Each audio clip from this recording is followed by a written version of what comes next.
All right. Good morning, everyone, and welcome to Happy Hours with me, Eileen Cook at the Creative Academy. And we are starting off. Tony had a question. So Tony's writing a middle grade novel. He's getting feedback from a young person that he knows. And this 10-year-old has weighed in that he's now bored.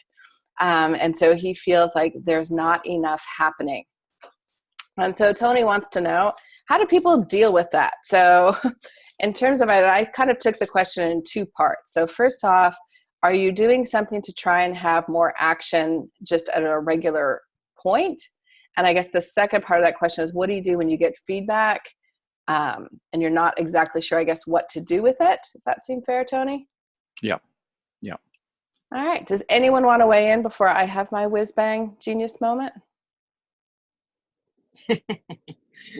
Kristen does. You got to turn your mic on, Kristen's Kristen. waving her hand there. Oh, there you go. Hi. Well, first of all, your reader's 10. So I think you got to keep that in mind. Lots of differences in 10-year-olds. And sometimes they're not the best judge of what a good story is because their life experience is a little bit limited. It depends on what they've been reading before. Well, it's a great story. Yeah. Like, there's no doubt about that, right? So listen to what they have to say, but you also need to get feedback from adults too. Right. And to kind of weigh them against each other. Yeah. Because kids will say they want stuff, but when you give it to them the way they want it, don't need it. Right. So, Well, I guess what I got from that was that there was kind of clearly a lack of he said it was boring because there's my two characters are looking for something. He says they're looking around and they're not finding it. So I'm going, okay, I need to I think something needs to happen, not necessarily Jeopardy kind of happen, but something needs to happen. They go, oh, there's, what is that thing? So yeah, it could be a pacing issue. Yeah. Obviously, it's going a little bit more slowly than they'd like. They have shorter attention spans at 10. And yeah. if you believe the research and sort of anecdotal evidence, kids' attention spans seem to be getting less. So they do like fast pace for the most part. So yeah, so maybe it's a question of not doing everything that the young reader is suggesting, but certainly saying, oh, okay, well, here's a spot where maybe the pacing needs to be picked up a little bit. Right. And yeah, and then but I would definitely have some adults and also some kids read, because I think you need both sides. My bigger question is, in lieu of a beta reader, is there any other way that you guys do sort of self-examination of your text and go, oh, there's a spot missing, or is it the forest and trees that I have the problem with? So I have thoughts on this. So one, I'm just going to weigh in real quickly and kind of echo what Kirsten said is, I think 10 is right on the border of your readers. I think your readers are probably going to be more 11 and 12. Okay. I think you're a little bit older middle grade, so you may be just a little bit young with that one reader, particularly given I'm noting that you mentioned he's not a big reader. Right. So I was really impressed he got to chapter 6. Yeah, no, I would take some real kudos for that. Yeah. And I just, I want to give you a big smooch, Tony, because the topic I wanted to talk about today in general was sitting and talking scenes. And this came up because a good friend of mine, Joelle Anthony, I think some of you know her, she writes middle grade as well, Tony, as well as adult novels. She had a piece that was in the Society for Children's Book Writers and Illustrators, all on the whole idea of sitting and talking scenes. And then that spurred a phone call between her and I, and sort of a discussion around this. And it has to do with, and I see it a lot of times when I'm doing edit projects, you have a lot of scenes where you have characters that are sitting and talking. So most often it's around like a cup of, all adults are around a cup of tea at the coffee shop, glass of wine, right, that kind of thing. And so I'm wondering if a little bit in your scene, if it's too city and talky. That is, can you use any sort of action around that scene to sort of, and again, that doesn't mean that, I think what I want to stress is that doesn't mean they have to be racing through underground tunnels dodging, Right. bullets and various things. But what are they doing? And are they Right. having challenges with what they're doing that then can either Yeah. emphasize or be a contrast to what's going on? Yeah, that makes sense. Uh, I just had the thought. I did this in the adult novel. I did a kind of a spreadsheet of the tension, arbitrary. I'd make an arbitrary number of the tension per scene, and then I charted it to see the sort of rising and falling tension. And I haven't done that with this novel, but I could go back and go like, what's happening in the scene? Is there any action? Is there, any mystery? Is there, those kinds of things? So. and I just saw Bonnie's eyes light up with the idea of doing some sort of spreadsheet. She got all excited. She's like, a spreadsheet? What a brilliant idea, Tony. I'm going to do that right now. So for all the spreadsheet lovers out there, it is a great idea. But it is an idea of sort of keeping track of tension. And it's more than that. It's around the idea of, let's say hypothetically, and people know that one of my favorite movies is Love Actually. So a classic rom-com, fabulous, all sorts of things. But one of the things that they do really well, and I talk about a lot when I talk in my conflict class, is around the idea of using the things around you to increase tension. So there is a scene where the divine and late Alan Rickman has been cheating on his wife, bad Alan Rickman, who's played by Emma Thompson. And she's figuring that out. So she has just figured out that he's been cheating on her, and she's going to confront him. And the screenwriters make some very interesting choices. So first off, this movie takes place during Christmas, which is a prime time to have some great conflict. So right off the bat, they have some sort of setting conflict that happens with that. But it would have been very easy, and I'm quite certain had I been writing this film and I had been doing my rough draft with it, the very first thing I would have done is had this fight happening in their house, most likely in their bedroom, or if I really wanted to emphasize it was Christmas, I would have had them down at the Christmas tree with the, packages all around. And she would have finally had said, like, by the way, I know you're cheating on me. Yeah, SOB. But the screenwriters made a very distinct choice. And so that entire scene happens while they're in the lobby of their kids' school, waiting for the school, or the school play has just left out, the Christmas thing. So you have this scene where the tension is increased, not just by what's happening, because that's sort of a static. That would have been there anyway. This is an impactful scene. This is a couple who are dealing with the possible, blow up of their marriage. So it's an impactful scene no matter what. But part of it is impactful because they can't really talk about it because they're in the lobby of their kids' school. So you have Emma Thompson saying things like, I know you're cheating on me. Okay, hi, Brian. Yeah, good to see you. So I can't believe that you did this. Oh, Emily was adorable. Thanks so much for the cupcakes. So they're having this kind of contrast with what's happening around them, with what they're actually able to say. It also adds the oomph in terms of a contrast. For Alan Rickman, suddenly he realized what he's actually put at risk. He's standing there. His kids are there in their little cute, costumes for Christmas. He's looking at all these families. And without there even being a line of dialogue, you absolutely know that some part of him is flashing forward to next year, I could have the kids on the weekend. And this won't be my life. And they won't be in my life every day. And I won't be there for them. And all of this happened because I did a really stupid thing. So the fact that that scene happens at that place is what gives it like a whole level up compared to what was happening.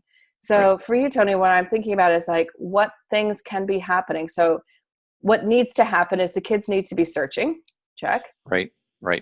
They need to not find stuff right away, which you already have. Like you don't have them be like, we should find this thing. Oh, there it is. Yeah. So you don't have that going on.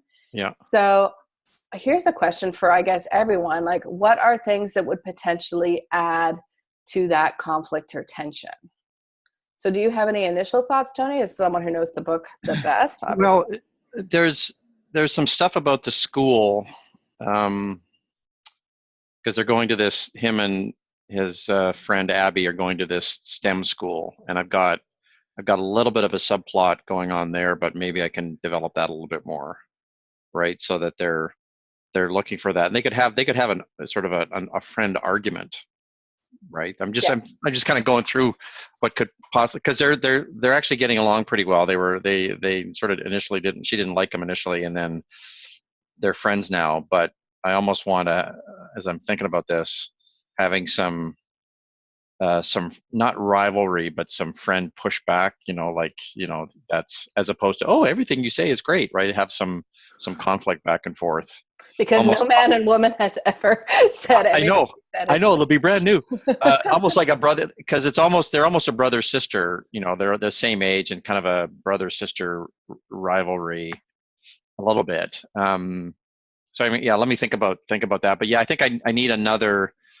I need this other undercurrent of some other thing as they're going through this, right? Maybe they're working out.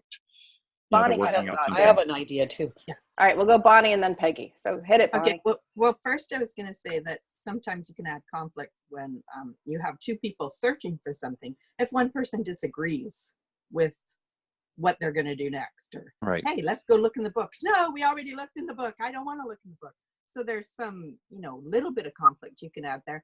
But I was going to say that sometimes I found when I've gotten these, oh, I got bored comments, it's because you've repeated things too often without a break.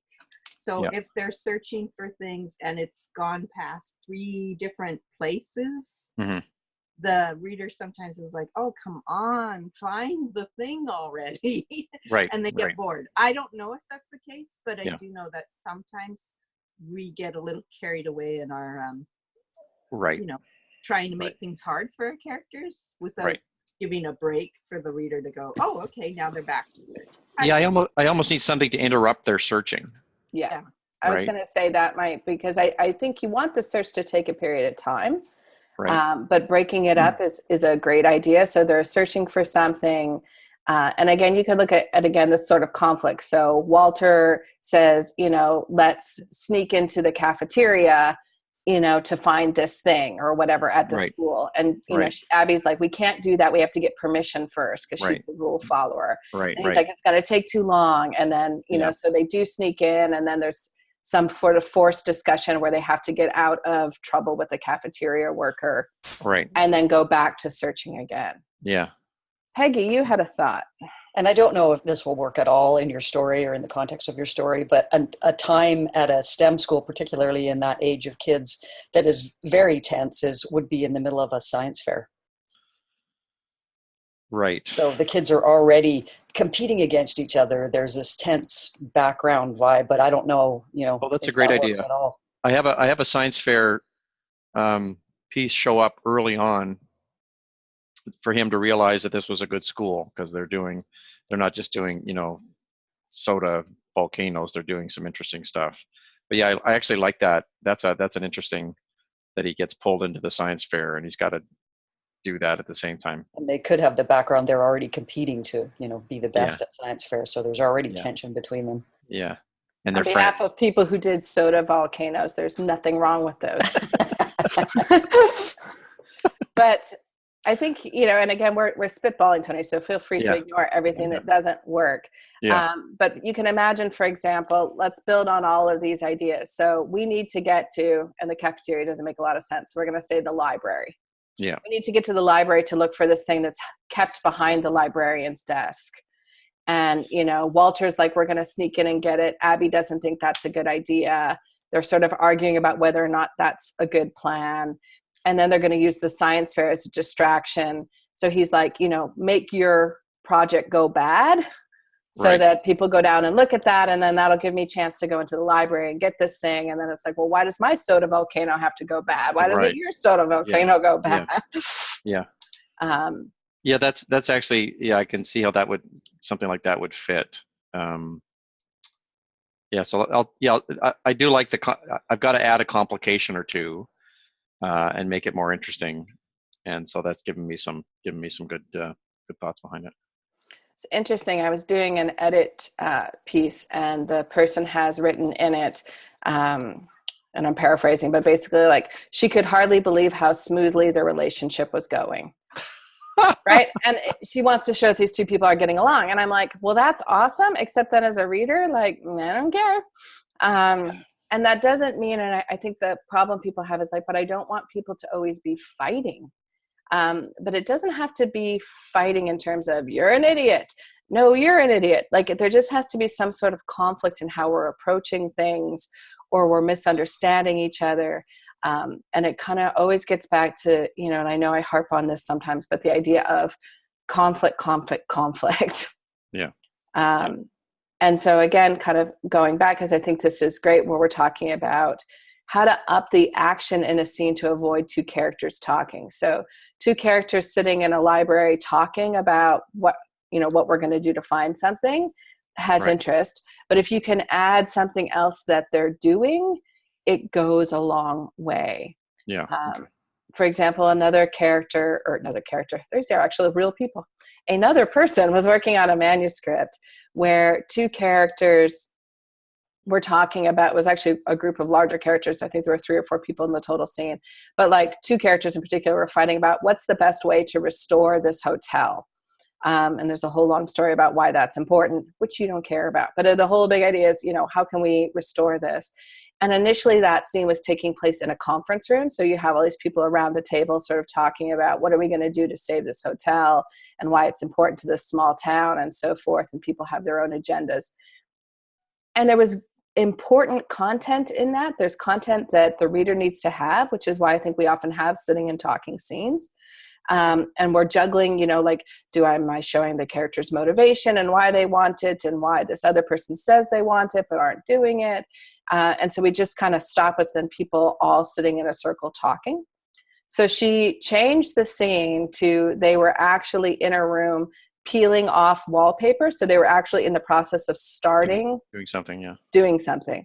So 2 things that are happening. One, for the reader, just visually imagine this, like play it out suddenly in your head as a movie. So imagine again a scene that's a static scene with people sitting around a table, and kind of what the visual interest is once you've taken in, okay, it's a wooden conference table, white walls, hotel art on the side. Now you're kind of done, right? But if we then take this scene to now we're in this room and we're peeling, like then you have things happening in between. And so you tend to have a balance of sort of dialogue and things happening. So, what are they actually doing in that moment? And then of course there's the potential for things to go wrong, right? So the wallpaper steamer, shoots a jet or whatever, water goes everywhere, and then someone becomes angry about that thing. So you can use that sort of setting to maybe emphasize, like sometimes there's, again, when we talk about characters saying one thing and not another. So and I'm making this up off the top of my head because I didn't read this part of the person's book, but, one person's desperately, tearing at the wallpaper, and one person is saying like, you can't do it that way. You just have to let the steam slowly let the wallpaper and blah, blah. And what they're really talking about is we can't go into town and try and do all the stuff to try and bulldoze over everyone to save this hotel. We have to do it softly. So you can almost use the action to sort of... As a metaphor, right? Yeah, it becomes a double duty metaphor. And again, when we're talking about readers' interest and keeping people interested, those are the kinds of things that can add to it. Mm-hmm. You can also use that same action to sometimes be a contrast. So if you're having a scene, again, where it's a couple and they're fighting about something, and there's action going on, then sometimes something happens. So it's a couple fighting and they're at the park with their kids and their kids are doing all this stuff. And so they're also play acting at the same time that they're having this fight. So dad's being a pirate and all this kind of stuff. And then you see the mom and dad start to laugh, right? Because the situation, like they're trying to have a fight while still being pirates and Indians or, some kind of weird game that their kid has come up with. And so that becomes a way to sort of leverage out of a conflict or to smooth something over. So that can be helpful. Okay. The other thing, particularly if you're someone who tends to write long, and by that I define people into sort of 2 categories as their natural state. There are those of us who write short. That is, when we're done with a draft, we have to go back and add a whole bunch of things because there's a lot missing. So we need to add more setting and more details. And then there are those people who write long, which are people who write really long scenes and then have to cut stuff out. If you are a long scene writer, one thing to look at is whether or not you can combine scenes. So if you have a scene where two characters are sitting and talking, and then that's followed up by a scene where one character is out gardening and she finds something in the garden, like, can those two things be combined? Can they be having that conversation while she's gardening, and then that person storms off and then she finds something, where you've actually narrowed it down from two scenes into one? Make sense? No, that's great. All right. Tony, I know you need to go. So if your I do. camera slips off, everyone will realize it's not just you being cut off, but, you know, actually working for a living, which is admirable. I'll say goodbye now, actually, but that's been great. And, all right. and later. Thanks, guys. So I'm going to turn over to Bonnie, because we've been talking about characters sort of sitting and talking in terms of only these characters are dragons. So you get extra points for just having interesting people. Flying and talking. They're flying and talking. They're not just sitting around and talking. Is there anything in there that for you was a useful kind of takeaway? Yes. Good save, because she was about to say no, and then it would have been that really awkward moment. Yeah, because it is like that conference room scene. Yeah, realistically, they would have the conversation probably in a conference room before they started the renovations, but it's not very interesting in real life, and it's not interesting to the reader. So I think when we write what, you know, would be kind of the normal situation. So then during revision, taking those and going, hey, it doesn't have to be like boring life. It could be more exciting. So I know that I have a tendency sometimes, as a way to fix that, is I have people talk about the conversation that happened earlier, which is maybe compounding the problem. Because now not only are they talking and flying, but they're talking about a conversation that happened off screen. So I could combine those two things, and all of this could happen while something else is happening. So yeah. And flying is pretty good action, but It to is. some degree, I have them swoop into clouds. Come on. yeah, there's cloud swooping. Cloud swooping is good. But it becomes a thing again where visually, is there something else that can be happening in that breaks that up for the reader, where you know, they're landing or they're doing something and then they're flying, or there's a gust of wind and it has some sort of impact on them, or those kinds of things. But I want to cycle back to one of the things you said, which I think is a really good point, is if you have a lot of information that needs to be conveyed, is understanding that the reader is a fairly smart cookie in most cases. So you can sort of look at, what do you need to do? So sometimes you can condense a whole scene by saying, I had a discussion with Bonnie and she told me blah, blah, blah. So you don't need to have the whole long scene to sort of shorten it up and kind of get right to what the kernel of thing is.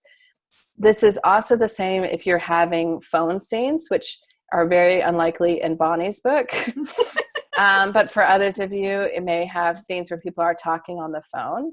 Oftentimes what I'll see, I notice there's a lot of texting, and yes, now we're all fans of texting. I'm reading, and you're like, no, you don't have to have every single text in there, or the replies of, yeah, okay. Yeah, the only good thing about texting is at least people do tend to be shorter, whereas on phone conversations, so if I'm going to call Kirsten because I want to have a conversation with her about, I'm going to confront her because I think she's sleeping with my boyfriend. Bad Kirsten. Bad Kirsten. You know, or that's actually probably too hot button issue. I want to talk to that. I don't think she's doing a good job with her kids. So I'm a mother at her school, and I think she's a little too strict with her kids. And I've been nominated by the mommy squad to bring this up with her, right? So what would happen oftentimes in real life is there would be this thing where I would be like, hey, Kirsten, how are you? Good. Yeah. How about the heat, huh? Yeah, I could hardly sleep last night. It was so hot. Yeah, no, we're thinking about getting an air conditioner. Yeah, yeah. So I just have to bring up something with you. So you have this thing where sometimes I'll see in manuscripts that people are including all of that small talk because they recognize that obviously in real life, people aren't going to jump right to like, I think that you're being too hard on your kids, because that would be weird and rude. even ruder than just calling up to tell you how to parent, which was pretty bad by itself.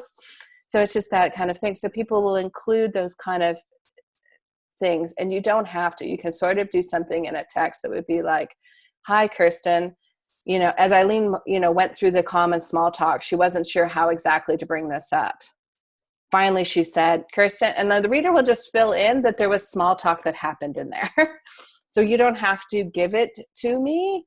That person will sort of follow along with that and just sort of jump in and know all of that happened. In the same way that you don't include all the unless you really want to show on the page that the person is struggling. Because the truth is, most of us have a lot of those weird verbal tics, which is why it's awful to listen to yourself later on these kinds of things. You realize how often you do that sort of stuff. Talk with your hands, all those kinds of things. So one of the things is just to cut that out in the page. Questions on that or anything going on with your manuscripts? It's a quiet crowd. All right. So Scott, I think you're going to have a query letter for us soon. Is that right? Well, I submitted it to the Blue Pencil session. All right. So we'll go over, the three of us will go over that. So that'll be. So was that the correct thing to do? There is no wrong or correct thing to do. This is Academy. Okay. We're pretty easy. So what will happen is, what I'm going to suggest is, because it's gone into there, the three of us, so Crystal, Donna, and I will go over your query in one of the Blue Pencil sessions. Yeah. And then if you like, you can revise it and then email it to me, and we can go over it in this session as well. And you can get the feedback from other people. So that'll be another option for that. Okay. We do have pages coming up from Leslie, but for some reason she decided to take a summer vacation, so she's not here today, which is weird. So she will not be here today, so we're going to tackle those next week. So that will be our chance to sort of do that. And then if there are no questions, I'm actually going to go back to sort of talking about action scenes. And I'm curious if people have a sense, how many of you think you have sitting and talking scenes or flying and talking scenes, depending on your characters? Yeah. So the question is, can either of you think of something? So I'll start with you, Bonnie, because I know you've been pondering on it. What the dragons might get up to other than flying and talking? Well, in the future flying and talking scenes, I actually don't have them flying and talking. So I really only have two that maybe need a little adjusting. But the conversation, I was trying to show a period of time that was occurring. It's a long flight, and so they were doing something during this flight. So I didn't have them doing the conversation when they landed. I had other things happen when they were landing. But I could add some more internal tension where somebody is keeping a secret because somebody is. And in the case that I wrote, he just blurts it all out and says, hey, I did this. And she's like, oh, great, that's fine. I'm sorry about the higher voice, but... It's like, I don't picture her talking that way, but okay. I could introduce some tension where that person doesn't want to tell and wants to get around it somehow, and yet is seeking the approval of the other person. And that adds a bit of emotional tension that can help. And the weather, they're flying. The weather can contribute to things getting lost on their path. So there's a few things I could add in. If they had to hide, I'm wondering, like, if they're flying and then it becomes that someone can see them, and so they have to, if they're not supposed to be spotted or something, like kind of if you have to be stealthy about something. So if you have characters who have to get from point A to point B. I do have that in future scenes. Oh, okay. But in this case, they're flying in a completely uninhabited area. So they're unlikely to run into anyone. So here's Canada Goose. They're those things are vicious. They are. And they think they own the sky. So, you know, I could put some things like that in. So also a question. Naturally. Do you need the scene at all? What would happen if you said that, because, you know, you said like it's a really long flight. So if the next scene opened with, you know, they touch down and they're exhausted, they could hardly believe they'd been flying for 12 hours and then started that scene, what would you lose? Well, it's the information that I impart during that scene, but as I kind of mentioned before, I could actually, he's imparting information that happened earlier. I could actually show the information when it happens. And then this becomes, during the long flight, I told so-and-so about what happened. And then there we go. There's no flying and talking. It's now one sentence. Yeah. I think one of the most valuable things we can do, and I'm in the process of doing it myself as I'm sort of writing, is always asking myself, do I actually really need this scene? Or does it not need to exist? So, and for me, I'm always trying to make sure that a scene is doing at least two things. So if a scene, like, it's really important that the reader know that XYZ has happened. Like that's why I wrote this scene, is because I wanted the reader to know that XYZ has happened. Right. But then I realized, like, that's really the only purpose of this scene. Well, there's a second purpose. It's really cool to see dragons flying. It is cool to see dragons fly. It's visually. Visually, it's a beautiful thing. Although they're not very, like, aerodynamically like friendly looking. They're sort of chubby. It's like, I don't know, watching an ostrich fly. Have you seen an albatross? Yeah. So, but I would push you and be like, not enough still. Like, right. Can it, you know, is there an emotional tension between them? Can I add something in? So, you know, for example, when Tony was here, he's talking about, like, is there maybe a secondary subplot, or it touches on a subplot that's bringing in that piece of information? Is something being accomplished? And to some degree there is, because they're traveling, but, you know, is there something else that's being accomplished in that time period? Anything that will sort of give your scenes double or triple duty is usually the kind of thing, when we talk again about readers getting bored, it's often because they've caught up, they've got it. Like, oh, you wanted me to know XYZ, I've got it. And then the scene is going with that. Yeah. The second thing, which is a screenwriting term, which people may have heard, which is come in later than expected, leave earlier than expected. Yeah. And that's a screenwriting thing that you'll sometimes hear people talking around, which is the idea that oftentimes we tend to start things way before we need to. So we have a lot of things happening. We have a lot of small talk, or the equivalent of small talk, or we're showing people getting there. Yeah, like Eileen got up, she had a shower, you know, she was thinking about A, B, and C. She brushed her teeth, she made some tea, blah, blah, blah. She got downstairs, blah, blah, blah. Like, and then the thing really starts to happen, and we feel like, oh, well, but people need to know how she got from A to B. No, they don't. In most cases, they don't. And then the second thing, which I see less often, but I sometimes see, is people who carry a scene on for too long. Mm-hmm. So what you have is they've delivered the information, we've had our big bang, and then they're just kind of still talking, where it's like, you know what, this has happened. Now's the point to end it, right? So it's that kind of thing. You've been on the first date, you've been building up, or, you know, is he going to kiss me? Is he not going to kiss me? He gets to the door, there's the tension, he kisses you. Like, and then the thing is to be like, you know, Eileen slipped inside, shutting the door behind her. It had finally happened. Like, you don't need to be like, he kissed her, and then they talked about the movie for another 5 minutes, because then you've just deflated the excitement that came. Like, we built up to this big kiss that was finally going to happen. It finally happened. Like, then get out. And that's a good tip for teen boys everywhere. Once you've landed the kiss, get out. You don't want to go on too long, because that becomes the thing of, we built for this tension and now the tension has reduced.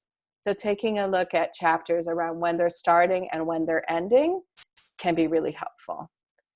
Is it also beneficial to look at, if you have a scene that is sitting and talking and you do decide that you really need it, to make sure that maybe prior scenes that had sitting and talking you change, so that maybe this is the first time they see the sitting and talking, and they're okay with that, because sometimes we might have too many, and that scene would have been fine if there hadn't been all the other sitting and talking scenes. Well, and I would be the first person to say, like, whenever someone says, well, you cannot do this, is when I'm like, oh, well, what about books A, B, and C, which hit the New York Times list, which did that? So you totally can have sitting and talking scenes. The question is there another way to have that scene? And sometimes it does need to be a sitting and talking scene, because there is no weird action that people would be doing. Like, you need to have them in a particular place, and there's not much else that they can be doing in that particular space. Like, it would be weird, whatever, if they were doing something else. So you're going to want to leave it as sitting talking. But your point's bang on, which is, if they're sitting and talking, then do we have sitting and talking, and then sitting and talking, and then sitting and talking? And I think, to be honest, it's one of those things we often don't notice until we go back and revise. Yeah, and someone's like, another sitting and talking scene, and you're like, oh, I guess I do have a lot of those. And so you're looking to change those. So for people who may not have had the chat box open, Scott did not just disappear. He also had a work thing. So he has not just vanished from the face of the earth, just so people know. So the other acting term that I want to throw into this, because I think it is interesting, is an acting term that I just learned because I had a chance to be on a set. So I felt very film fancy. And the film fancy person said, don't forget, everyone, moment before. And then all the actors would be like, yes. And I was like, what the heck are you talking about? So I finally got up the guts to admit I didn't know what they were talking about. And the moment before is the idea for an actor, which I think is very interesting for a writer to think about. But for an actor, it's the idea that if I'm going to be doing a scene, and the scene is I walk into the room and I start having a conversation with someone, that for an actor, you don't want to just start like, and action, because it almost makes the person look or feel robotic, and they're acting. So the moment before is the idea of what was happening for that character or that actor the moment before the scene started. So if they were walking down the street, what were they thinking about? Were they doing hopscotch? Were they angry? Were they looking in store windows? What were in their thoughts? And to sort of set your mind into that framework and then start the scene versus just sort of jumping in. And I think that's an interesting thing for us. If you have breaks, particularly if you're doing point of view breaks where you have different characters that are weighing in, where there may be chunks of time where we don't know what they're doing because they're off camera, so to speak, is what was happening for them beforehand. And that's not necessarily something that you are including on the page, but it's something that you should know. So somewhere in this fine academy, there is a wonderful workshop on backstory if people haven't taken it. And one of the exercises I do in there is around doing a timeline and understanding what happened to your character before the story started that sort of set up who they are. The challenge is not all of that has to be included in the actual manuscript, but it is important for you to know what those things are, and then figuring out what of those things does the reader need to know, and sometimes distilling down from that. So if I have a character and I know the reason that one of the reasons she acts the way that she did is that her mom had a long protracted battle with cancer and died when she was quite young, and she, had to take care of her and so forth, that really, unless the story is involved about that, there probably can be a line or two where I say something like another character might say, Eileen, this isn't like your mom. Don't bring up my mom's death into everything. Not everything I do is because of her. And then such scene goes on. The reader will fill in, like, does it matter that she died of cancer? Does it matter? Like, how many of the details that I want to know because I'm trying to understand who I am as a character and why I'm doing the things. But maybe really all the reader needs to know is my mom died when I was young and I had to be a caretaker. All the rest of it, the wonderful scenes you envisioned, don't have to be on the page. And that can sometimes be a little bit of a challenge. So that is my call and my claim for taking people to give the idea around putting your characters in action. If people are interested, if you're a member of the Society for Children's Book Writers and Illustrators, Joelle's article is available to members on their website. It's in the spring 2018 issue. If people are interested, I can also see if she would be willing to maybe give us a copy to post within the Academy, because it's a nice article and it's a nice short one around the idea of just getting people active and moving. Any questions for us for today? Does everyone have a writing goal for the week? I expect nodding at this point. All right. Well, you asked me what I was going to do with my sitting and talking, but you didn't ask them. Don't they have sitting and talking? Doesn't everybody have sitting and talking? That's a very good point, Bonnie. Let's put other people on the hook. Peggy, what are some of your options for changing sitting and talking options? Well, I think you must have brought this up before in another one of these sessions, because I've already started doing that. There was a lot of scenes where one or two of the characters are like in the missing girl's apartment hunting for clues and talking. And I've started combining some of those with them finding something and then having to go somewhere to do something about it or things like that. But I've realized in listening to you today that I also have scenes, the getting from A to B, which I was using as a way to reveal some character traits. But I'm thinking, I really don't need that. They can be revealed somewhere else. So when she's driving down Hastings Street, I think I'm going to get rid of that. It's often, it's depressing when you're doing it, because you like, there's usually at least one or two lines in there where you're like, that was so good. I love that. Why? I don't want to cut that line. One is, can you move it someplace else, which sometimes you can. Or two, I think, going back again to what Bonnie's saying is, if you have one scene that is an amazing scene that really shows character and has all kinds of stuff, then you can leave that getting from A to B scene in if you get rid of the other getting from A to B scenes. I think readers will give you a little bit of leeway. And, whenever I see the hard and fast rules, you can't do this or whatever, I always brush up against that, because you certainly can. But you want to sort of use it judiciously. And to me, it's sort of like if you're cooking and you're using, some sort of spice, like you can get away with putting something in that people might not expect. It might make them go like, oh, that's different. I didn't expect that in there. But if you do it too often, it becomes confusing and muddled and usually tastes horrible. Kirsten, what are you going to do to change some of your sitting and talking? That I'm going to have to do some combination of some of the scenes. I have to take a really good look at that. I also have my sitting and talking scenes happen in a specific place almost always. And that maybe I need to look at moving them to some different settings just to change things up a bit. I have a place she likes to go all the time, so she kind of like keeps going back to that spot, but it's, there's nothing new to reveal there. So looking at combining some of those and or changing up where she is when and what she's doing, just to because I do feel that some of the settings I don't do a very good job of kind of sketching them out a little bit. They need some work, just to round things out a little bit in the story. So yeah, perhaps moving them and then combining / cutting some of them.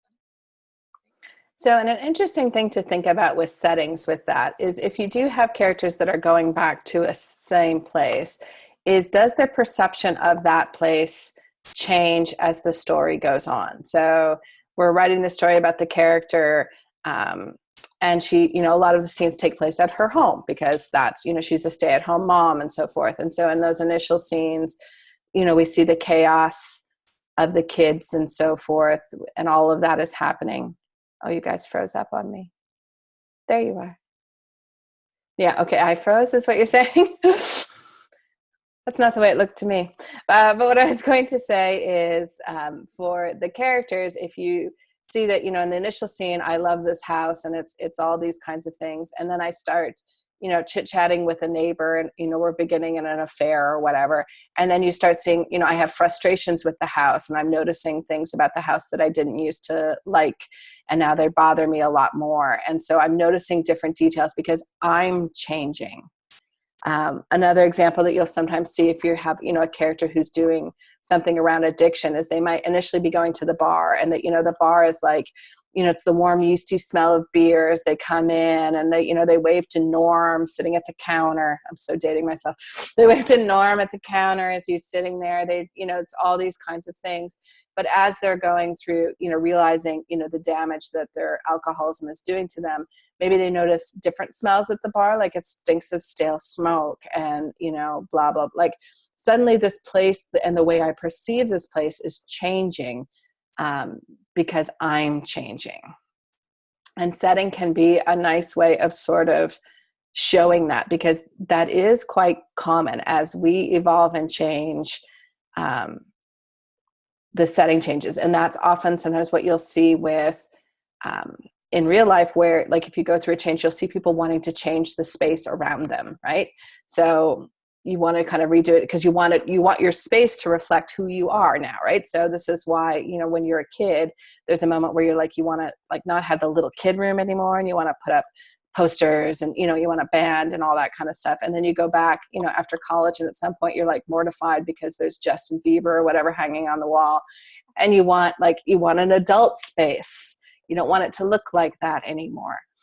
So that may be a thing if you have, like, you know, you do, Kirsten, where a character's going back to a particular place, how their perception of that changes. So one is you can look at having them go someplace else. But if that's not something that you want to do, because there's some reason that you need them to be returning to that same place, is how does their perception of that space change? And I'm willing to bet it will. Or they're going to be noticing different details as, again, you do, as you become more aware of things. Lots of good nodding. Thank you, Bonnie, for having us put everyone on the hook. That helped. And I would say I'll even put myself on the hook. I'm in the very early drafts of a story that's hopefully going to be sort of a romantic comedy heist adult story. So it's a little bit different from what I have been writing. But I was realizing, which is partly why we're having this discussion today, is I had a lot of scenes where the characters were sitting around the kitchen table and talking, because it's a character who runs a daycare out of her home. And so there are a lot of scenes that are happening there around that kitchen table, and I need to shake that up a little bit. And so have been kind of going through and being like, okay, where can I do, or how can I put this in action with problems? And of course there's a daycare in the house, so there's a daycare, there's constant problems, Eileen. Yeah. Oh yeah, there's a ton. And they're, you know, it's these, you know, the daycare provider and the moms are creating kind of a revenge place to take down various men in town. So it's sort of Ocean's 8 meets a daycare. So it's sort of an interesting problem, but I, you know, sort of having fun with looking at how to tie those things in. And then also then how to create scenes where they're outside of the home. So I realized I had a few things where they were talking about a thing that they had done. And I was like, no, let's have them doing the thing. Right. And then, you know, I don't need a talking scene about it. I can just show the scene. That will go a lot better. So I don't know if that's encouraging or discouraging, that I've been writing books for a very long time and published several books, and I'm still figuring this out. In terms of that, kind of goes full circle to, I think, Tony's question at the top of the hour, which was like, is there a way to avoid this? No. It's actually encouraging that you're still doing it, because then I don't feel so bad. Oh yeah, no. I think the only thing that comes with experience is you sometimes recognize that you're doing it maybe sooner. So I'm probably a third of the way through a manuscript and realizing, like, I'm doing this a lot. I need to start shaking it up, and I'll need to go back and revise those scenes, but almost certainly I will still do it. So I think the more awareness you have, it's great, but it can sometimes also be freezing, because I call it analysis paralysis. But when you know a lot about writing, when I didn't know anything, I just wrote.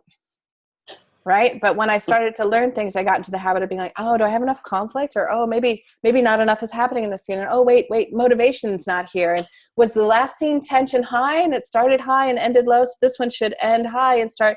So I start, and then I would be like, nah, and then nothing would happen. So sometimes I think there is something to be said with, I try and now tell myself, I know these things and they will come up sometimes organically where I just write stuff because somewhere in my back of my brain, I know they should be in action. But I also just give myself permission to just get the scene down and then worry about how to fix it. You can always fix it later. You can always fix it. That is the beauty of it. All right. I'm going to wish all of you guys a happy writing week, and I will see you back here next week. We're going to tackle Leslie's pages.